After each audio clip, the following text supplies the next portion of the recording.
Hello and welcome. Do you have a hard time saying no?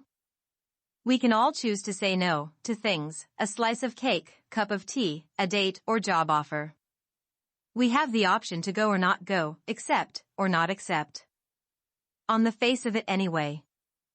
For some, saying no is their automatic default.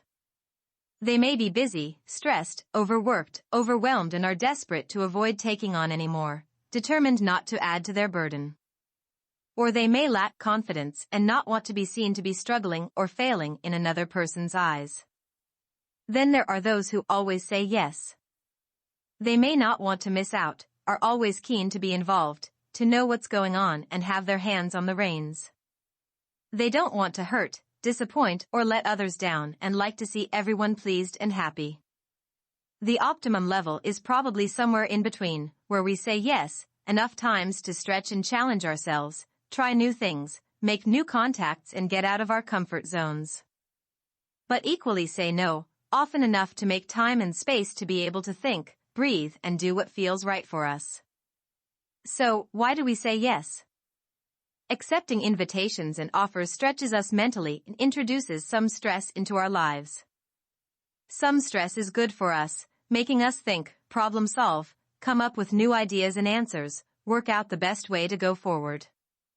If requests and invitations regularly cause tension, fear, and stress, but we still find ourselves automatically saying yes, it's good to pause and reflect on what's happening internally, emotionally. However, could you be one of those people who always has to say yes?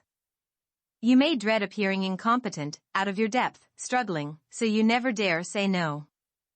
But constantly saying yes affects the quality of your work and your mental health as you become overworked and stressed. You do no one any favors by always saying yes and taking on too much. Why would we choose to say no?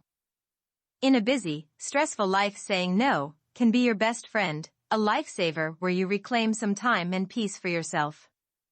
It may be that other people are unaware of how busy you are, don't appreciate what you're going through, what else is happening in your life.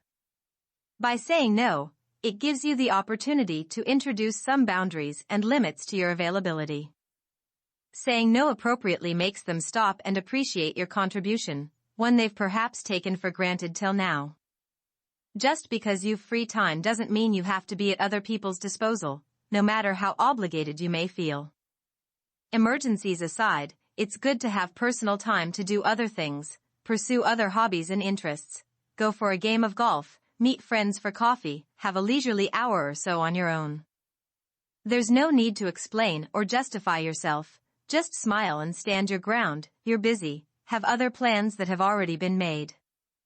Just be aware of how much you say yes or no and what your first reaction is when an offer or request is made. If you think that something is scary but will ultimately be valuable, then why not learn to give it a go? Thanks for listening.